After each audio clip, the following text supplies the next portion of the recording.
Welcome दोस्तों, आज 18 जनवरी 2024 दिन गुरुवार का। आज के मुख्य समाचार, बड़ी खबरें, देश और दुनिया का ताजा अपडेट लेकर हाजिर हो गए। बहुत ही महत्वपूर्ण और काम की ताजा खबरों का अपडेट आपको मिलने वाला, इसलिए वीडियो को आप पूरा ध्यान से आखिर तक जरूर देखते रहिएगा। शुरुआत करते हैं आज की पहली बड़ी खबर, जो बेहद ही हैरान कर देने वाली है, चौंका देने वाली है। दुनिया को फिर बर्बादी की राह पर ला सकता है चीन। कोविड जैसे घातक वायरस का चूहों पर एक्सपेरिमेंट कर रहा है। एक बड़ी सच्चाई है वो सामने आई है। 3 साल पहले यानी साल 2020 में जिस तरह से महामारी का खतरा आप लोगों ने झेला और ये कोविड जैसी बीमारी चाइना से सामने निकल कर आई, दुनिया को फिर बर्बादी की राह पर ये चाइना ला सकता है। कोविड जैसे घातक वायरस का चूहों पर एक्सपेरिमेंट कर रहा है। इस तरह की एक बड़ी खबर जो इस वक्त सामने आ रही है। पीएम मोदी द्वारा प्राण प्रतिष्ठा के खिलाफ याचिका, इलाहाबाद हाई कोर्ट में अयोध्या में राम मंदिर की प्राण प्रतिष्ठा पर रोक लगाने की मांग की गई है। पीएम मोदी और सीएम योगी आदित्यनाथ को प्राण प्रतिष्ठा समारोह में शामिल होने से रोकने की कोशिश, हाई कोर्ट में याचिका दायर हुई है। ये याचिका गाजियाबाद के भोलादास नाम के एक व्यक्ति ने दायर की है। याचिका में इस साल के आम चुनाव होने तक और सभी शंकराचार्यों की सहमति मिलने तक पीएम और सीएम को प्राण प्रतिष्ठा समारोह में शामिल होने से रोकने का अनुरोध किया गया है। राम मंदिर के चारों ओर रामलला ने भ्रमण किया, आप भी प्रथम दर्शन कीजिए। राम मंदिर में स्थापित होने वाली रामलला की मूर्ति की पहली तस्वीर भी सामने आ गई है। भगवान राम की मूर्ति को पालकी में बैठाकर मंदिर परिसर में भ्रमण कराया गया। हालांकि यह एक प्रतीकात्मक मूर्ति बताई जा रही है, यानी प्राण प्रतिष्ठा के दिन इस मूर्ति की पूजा नहीं होगी और न ही इसे गर्भगृह में स्थापित किया जाएगा। चांदी की मूर्ति को भ्रमण कराया गया। दरअसल गर्भगृह में स्थापित होने वाली रामलला की 200 किलो वजन की नई मूर्ति को जन्मभूमि मंदिर परिसर लाया गया। पहले इस मूर्ति को परिसर भ्रमण कराना था, लेकिन भारी होने के कारण इसकी जगह रामलला की 10 किलो की चांदी की मूर्ति परिसर में घुमाई गई। रामलला की प्राण प्रतिष्ठा से पहले गर्भगृह में पूजा अर्चना हुई।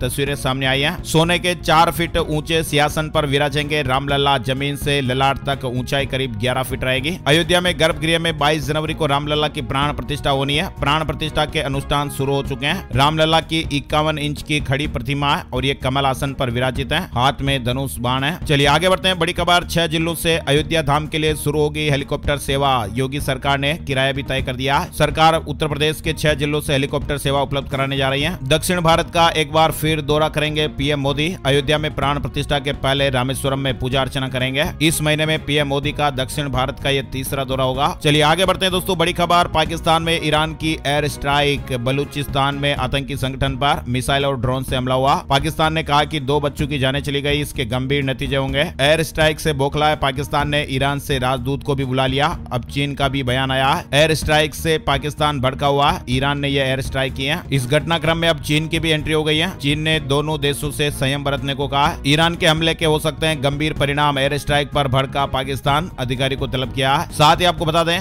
उत्तर कोरिया के तानाशाह नेता किम जोंग उन ने दक्षिण कोरिया को लेकर बड़ा बयान दिया। किम जोंग ने कहा कि उनका देश अब दक्षिण कोरिया के साथ सुलह नहीं करेगा। युद्ध नहीं चाहते लेकिन टालेंगे भी नहीं। तानाशाह ने कहा कि उत्तर दक्षिण का मेल असंभव है। इधर मालदीव और इंडिया से जुड़ा अपडेट भी आ रहा है। मोइजो को मिलेगी भारत से दोस्ती तोड़ने की सजा। मालदीव को चीन बना लेगा $10 मिलियन का कर्जदार। भारत और मालदीव के बीच राजनयिक तनाव अपने उच्चतम स्तर पर है। मालदीव के राष्ट्रपति मोहम्मद मोइजो ने चीन से लौटने के बाद भारत को अपने सैनिकों को वापस बुलाने के लिए 15 मार्च तक की डेडलाइन दी है। मालदीव के राष्ट्रपति मोहम्मद मोइजो को भारत के दुश्मनी करने की भारी कीमत चुकानी पड़ेगी और ये कीमत इतनी ज्यादा होगी जिसे पहले से ही नकदी संकट का सामना कर रही मालदीव की अर्थव्यवस्था संभल नहीं पाएगी और ऐसे में मोइजो को थक हार कर चीन के पास कर्ज के लिए हाथ फैलाने पड़ेंगे। 22 जनवरी को देश भर की अदालतों में छुट्टी हो, सीजेआई चंद्रचूड़ को पत्र लिखा गया। बार काउंसिल ऑफ इंडिया ने बुधवार को उच्चतम न्यायालय के प्रधान न्यायाधीश सीजेआई डीवाई चंद्रचूड़ जी को पत्र लिखकर 22 जनवरी को देश भर की अदालतों की छुट्टी करने के लिए कहा। जगन्नाथ मंदिर हेरिटेज कॉरिडोर का उद्घाटन हुआ। सूर्य पूजा और हवन के साथ अनुष्ठान भी किया गया। देश के 4 धामों में से एक 12वीं सदी में बने उड़ीसा के पुरी जगन्नाथ मंदिर हेरिटेज कॉरिडोर श्री मंदिर परियोजना का काम पूरा हो चुका है और 17 जनवरी को इस कॉरिडोर का उद्घाटन हुआ। पेट्रोल डीजल प्राइस से जुड़ी खबर आ रही है। 10 रुपए तक ये सस्ता हो सकता है। एक साल में क्रूड ऑयल के दाम 15% तक गिर गए हैं। तेल कंपनियों का मुनाफा 5 गुना बढ़ा है। लोकसभा चुनाव से पहले पेट्रोल डीजल 10 रुपए तक सस्ता हो सकता है और इसकी वजह है कि कच्चे तेल के दामों में भारी गिरावट हो गई है। बंगाल में ईडी पर हमले को लेकर हाईकोर्ट ने जांच के लिए एसआईटी गठित की है। सीबीआई अफसर भी शामिल होंगे। जॉब्स से जुड़ी बड़ी खबर, भारत में हर 100 में से 88 लोगों को है नई नौकरी की तलाश।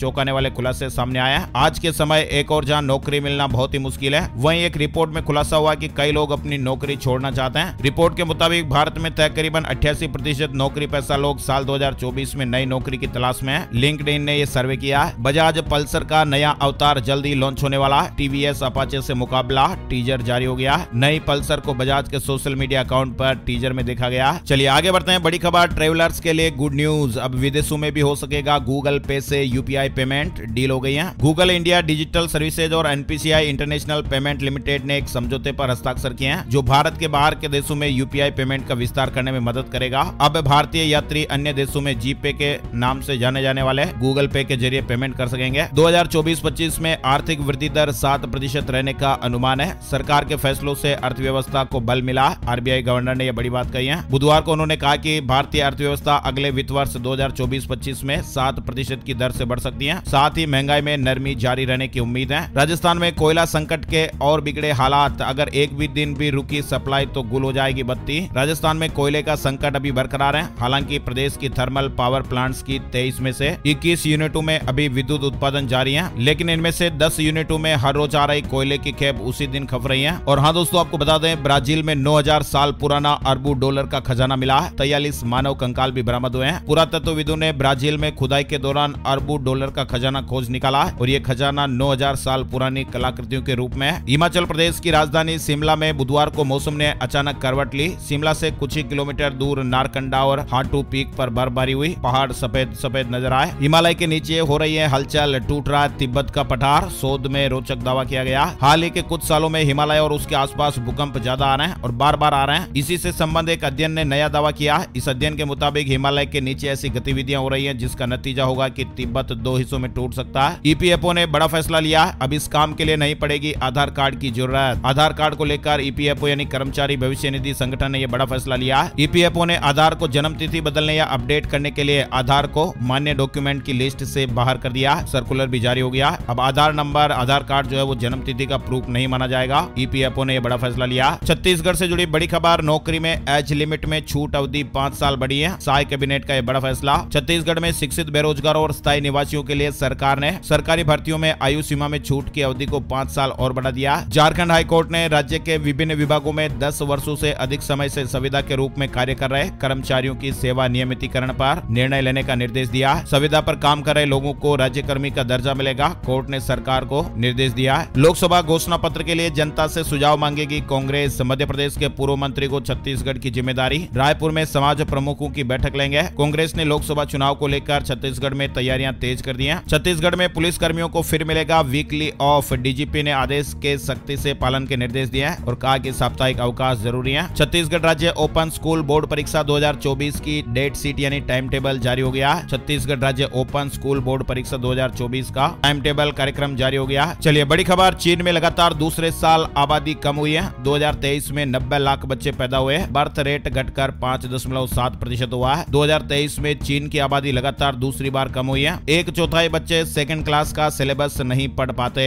सभी बच्चों के लिए, अभिभावकों के लिए ये जरूरी अपडेट आप देख सकते हैं। हम छोटे बच्चों को, नन्हे मुन्ने बच्चों को प्राइवेट स्कूलों में एडमिशन कराते हैं, लेकिन कई अभिभावकों को ये पता नहीं कि उनका बच्चा क्या पढ़ रहा है। पेरेंट्स टीचर मीट में भी वो बहुत कम जाते हैं। एक सर्वे हुआ जिसमें ये बड़ी बात सामने आ रही है। 1/4 बच्चे जो है वो सेकंड क्लास का सिलेबस नहीं पढ़ पाते। गाँव में 42.7% बच्चों को अंग्रेजी सेंटेंस पढ़ना नहीं आता। ASER की रिपोर्ट में यह बड़ा खुलासा हुआ। 3 महीने में कनाडा जाने वाले भारतीय छात्र 86% घटे हैं। सिर्फ 14,000 बच्चे पढ़ने गए। कनाडा जाकर पढ़ाई करने वाले भारतीय छात्रों की संख्या में 86% तक की कमी आई है। देश की सबसे सस्ती इलेक्ट्रिक SUV टाटा पंच EV लॉन्च हो गई है। 11 लाख रुपए की शुरुआती कीमत में ये मिलेगी। फुल चार्ज होने पर 421 किलोमीटर रेंज का दावा किया जा रहा है। दिल्ली में 170 फ्लाइट्स कोहरे से प्रभावित हुई। देश के 17 राज्यों में बुधवार की सुबह कोहरे के साथ हुई। यूपी बिहार में भी 18 जनवरी तक शीतलहर और कोहरे के लिए अलर्ट है। मौसम विभाग ने कहा कि दिल्ली, NCR, हरियाणा, पंजाब में भी 18 जनवरी तक घना कोहरा और शीतलहर की स्थितियां बनी रहेगी। शेयर मार्केट औंधे-मुंह गिरा। सेंसेक्स 1371 अंक टूट गया। निफ्टी भी 395 अंक फिसला। ग्लोबल मार्केट से मिले कमजोर संकेतों और बैंकिंग सेक्टर के शेयर के टूटने से भारतीय शेयर बाजार सप्ताह के तीसरे कारोबारी दिन बुधवार को औंधे-मुंह गिर गया। MRF का शेयर 1.5 लाख रुपए का हुआ। ये रिकॉर्ड बनाने वाली भारत की पहली कंपनी। रामलला की प्राण प्रतिष्ठा पर सीएम केजरीवाल ने कहा, अभी तक न्योता नहीं मिला,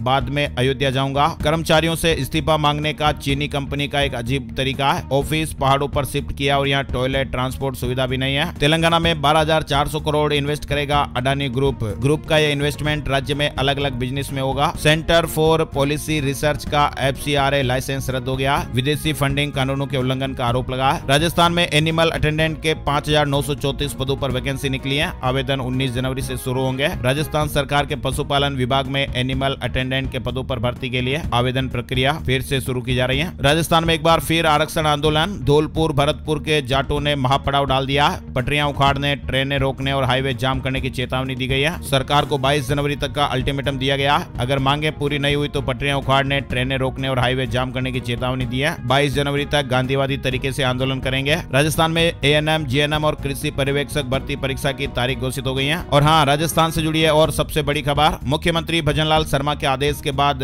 पूरे राजस्थान में अवैध खनन माफिया के खिलाफ कार्रवाई दूसरे दिन मंगलवार और तीसरे दिन बुधवार को भी जारी रही। इस सख्ती का असर भी दिखने लगा। सड़कों पर अवैध बजरी और पत्थरों से भरे वाहन दिखने बंद हो गए। अवैध खनन माफियाओं पर शिकंजा कसा गया। पूरे राजस्थान में ताबड़तोड़ कार्रवाई हो रही है, सरकार एक्शन में। वहीं राजस्थान की महिला विधायक के डीप फेक वीडियो मामले ने तूल पकड़ लिया। अब विधानसभा अध्यक्ष ने पुलिस से रिपोर्ट मांगी है। अयोध्या में पहली बार हेमा मालिनी करेंगी परफॉर्म। रामायण के प्रसंग का मंचन होगा। रामलला के दर्शन किए, बोली ये मेरा सौभाग्य है। एचडीएफसी बैंक की non banking arm HDB financial services का आईपीओ प्रोसेस अगले कुछ ही महीनों में शुरू हो सकती है। पायलट को थप्पड़ मारने के मामले में एक नया दावा। फ्लाइट में मौजूद पैसेंजर बोला बुजुर्गों को इग्नोर कर रहे थे क्रू मेंबर्स। घंटों भूखा प्यासा रखा। मध्य प्रदेश में चिकित्सा शिक्षा विभाग में सीधी भर्ती होगी। डॉक्टर मोहन कैबिनेट का फैसला। भोपाल गैस कांड से जुड़ी बड़ी खबर, अवमानना के दोषियों की सजा का फैसला टला। अफसरों ने पुनर्विचार आवेदन में दी दलील, हमें सुना जाए। हाईकोर्ट ने कहा कि सुनवाई जरूरी है। वहीं मध्य प्रदेश की राजधानी भोपाल में देश भर में अगले एक साल में किए जाने वाले माइनिंग और एक्सप्लोसिव वर्क प्लान को लेकर डिस्कशन किया जाएगा। 2 दिवसीय नेशनल कॉन्फ्रेंस में देश भर के माइनिंग एक्सपर्ट और राज्यों के खनिज मंत्री भी जुटेंगे। बागेश्वर वाले धीरेन्द्र शास्त्री ने बोला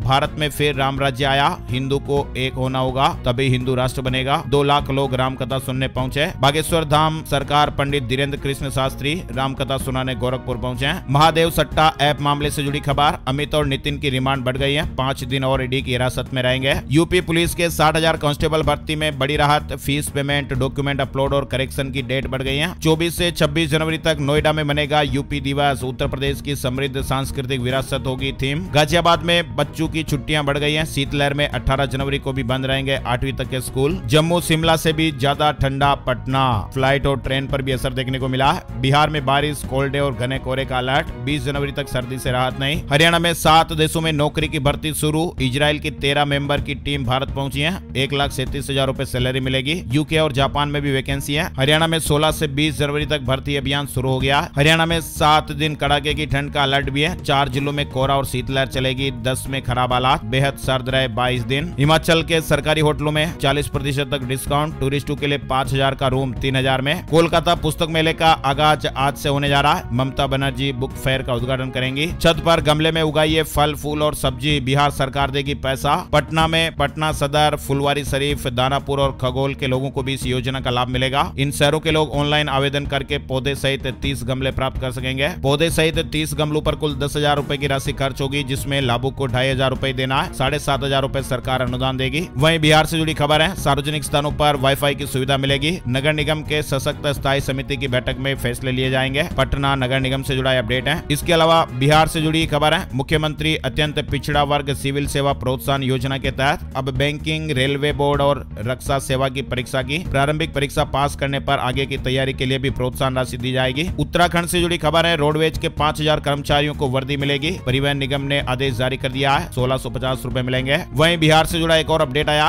नाबालिग बच्चे की गुमशुदगी को लेकर पुलिस मुख्यालय सख्त हो गया। अब सर्वोच्च प्राथमिकता सूची में इस तरह की शिकायतें ली जाएगी। पुलिस मुख्यालय ने सभी जिलों को नए सिरे से दिशा निर्देश जारी किए हैं। प्रदेश में अब थानों में गुमशुदगी की शिकायत आते ही पुलिस को त्वरित कार्रवाई करनी होगी। बिहार से जुड़ा अपडेट है। इसके अलावा सैनिक स्कूल प्रवेश परीक्षा के एडमिशन कार्ड जारी हो गए हैं। राष्ट्रीय परीक्षा एजेंसी यानी एनटीए ने भारतीय सैनिक स्कूल प्रवेश परीक्षा 2024 के लिए एडमिशन कार्ड जारी कर दिए हैं। पंजाब में गठबंधन पर पिक्चर नहीं क्लियर, सीएम भगवंत मान ने कहा 13 सीटों पर जीतेगी आम आदमी पार्टी। साथ ही आपकी जानकारी के लिए बता दें, भारत में 20 तो पाकिस्तान में 1 साल के लिए मिलता है ड्राइविंग लाइसेंस। 700% महंगी हुई फीस। भारत की तरह पाकिस्तान में भी सबसे पहले लर्नर लाइसेंस बनता है। पाकिस्तान की सरकार ने हाल ही में ड्राइविंग लाइसेंस की फीस में वहां पर भारी इजाफा कर दिया है। भारत में जो लाइसेंस 20 साल की वैलिडिटी के साथ आता है, वो पाकिस्तान में सिर्फ 1 साल की वैलिडिटी के साथ बनता है। यानी पाकिस्तान में लोगों के लिए आम जिंदगी जीना आसान नहीं है। नीलाम होंगे सीएम पुष्कर सिंह धामी को मिले उपहार। जनहित के कार्यों में राशि खर्च की जाएगी। मुख्यमंत्री जी ने जनहित के कार्यों को तेजी से संपन्न कराने के लिए नया फैसला लिया है। अब सिर्फ गूगल ही नहीं, माइक्रोसॉफ्ट और IBM भी मुफ्त में सिखा रहे हैं AI यानी आर्टिफिशियल इंटेलिजेंस। बॉम्बे हाईकोर्ट ने महाराष्ट्र के स्पीकर और 14 विधायकों को नोटिस भेजा है। शिंदे गुट ने विधानसभा अध्यक्ष के निर्णय को चुनौती दी है। ना दोस्तों, आगे बढ़ते हैं। बड़ी खबर, एप्पल ने बेंगलुरु में नया ऑफिस खोला है। 15 फ्लोर का यह ऑफिस 100% रिन्यूएबल एनर्जी पर चलेगा। ये जो खबर है दोस्तों, बहुत ही चौंकाने वाली, अलर्ट करने वाली, सावधान रहने की खबर है। खेल खेल में कीटनाशक पीने से 2 बच्चियों की दर्दनाक मौत हो गई। बच्चियों की मौत हो जाने के बाद मां ने भी जहर खा लिया। महिला का गंभीर अवस्था में इलाज चल रहा है। ये खबर हम आपको इसलिए बता रहे हैं ताकि आप अलर्ट रहें, सचेत रहें। छोटे छोटे नन्हे मुन्ने बच्चे जब घर में रहते हैं तो उनके हाथ में आने लायक ऐसी खतरनाक चीजें ना रखें जो बच्चों के लिए घातक हो सकती है, जैसे हार्पिक वगैरह। कहीं भी जब भी आप छोटी मोटी चीजें रखते हैं जो बच्चों को नुकसान पहुंचा सकती है, तो ऐसी चीजों को आप सावधानी से रखें, बच्चों के हाथ में आने लायक ना रखें। घर में अगर छोटे बच्चे हैं तो आपको जरूर ध्यान रखना चाहिए। चलिए, बड़ी खबर मध्य प्रदेश से। आवारा कुत्तों के खिलाफ भोपाल नगर निगम ने अभियान चलाया। बाधक बनने वाले 7 पेट लवर्स पर एफआईआर दर्ज हो गई है। कल वाले वीडियो में भी हमने आपको बताया था, बिना सिम कार्ड और बिना इंटरनेट के भी आप मोबाइल में वीडियो देख पाएंगे। एक बहुत बड़ी नई सुविधा जो है वो आने वाली है। सरकार लॉन्च करने जा रही है D2M टेक्नोलॉजी। फोन में बिना सिम कार्ड या इंटरनेट के भी आप वीडियो देख पाएंगे। देश भर में जल्द ही direct to mobile broadcasting technology launch होने वाली है। इसको लेकर केंद्र सरकार की तैयारियां जोरों पर है। यूजर को अपने स्मार्टफोन पर लाइव टीवी चैनल देखने की अनुमति मिलेगी और इसे डायरेक्ट टू मोबाइल टेक्नोलॉजी नाम दिया गया है। फिलहाल अलग अलग शहरों में इसका ट्रायल किया जाएगा। जल्द ही 19 शहरों में इसका ट्रायल शुरू होने वाला है। माइक्रोसॉफ्ट ने लॉन्च किया कोपायलट प्रो। अब आप भी बना सकेंगे अपना खुद का AI मॉडल। बिहार से जुड़ी बड़ी खबर आ रही है। मुख्यमंत्री चिकित्सा सहायता कोष के अंतर्गत अब गुर्दा प्रत्यारोपण यानी किडनी ट्रांसप्लांट के बाद प्रत्येक मरीज को दवा के लिए भी अनुदान राशि दी जाएगी। राज्य कैबिनेट ने इससे जुड़े एक प्रस्ताव को स्वीकृति दे दी है। राज्य के ऐसे नागरिक जिनकी वार्षिक आय 2.5 लाख रुपए तक है, उन्हें किडनी ट्रांसप्लांट के लिए 3 लाख रुपए तक की राशि दी जाती है। अब ऐसे मरीजों को सफल प्रत्यारोपण के बाद नियमित दवा सेवन के लिए 2,16,000 रुपए का अनुदान भी दिया जाएगा। साथ ही बड़ी खबर आ रही है, सुप्रीम कोर्ट ने हिंदू संगठन द्वारा महाराष्ट्र के यवतमाल और छत्तीसगढ़ के रायपुर में होने वाली रैलियों पर रोक लगाने से इंकार कर दिया। चलिए बात कर लेते हैं gold price today, silver price today, सोने चांदी के भाव। सोने और चांदी की कीमतों में गिरावट देखी गई है। बुधवार सुबह सोने का भाव 62,101 रुपए प्रति 10 ग्राम पर रहा। 507 रुपए सोना सस्ता हुआ। चांदी 71,010 रुपए प्रति किलोग्राम पर रही। 656 रुपए चांदी सस्ती हुई। आज की प्रमुख खबरें, मुख्य समाचार में फिलहाल बस इतना ही अपडेट। आपको अगर ये वीडियो अच्छा लगा, खबरें आप हर रोज ऐसी ताजा अपडेट देखते रहना चाहते हैं, तो वीडियो को लाइक जरूर करिएगा। फेसबुक और व्हाट्सएप पर आप इसे जरूर शेयर कर दीजिएगा। फ्री में शेयर होता है। आपके प्यार और सपोर्ट के लिए लाइक, शेयर और सब्सक्राइब जरूरी होता है। तो प्लीज आप वीडियो को लाइक और शेयर जरूर कर दीजिए ताकि आप और हम ऐसे ही हर रोज ताजा अपडेट खबरें देखते रहें। वीडियो पूरा देखने के लिए आपका दिल से शुक्रिया और धन्यवाद। जय हिंद, जय भारत, वंदे मातरम।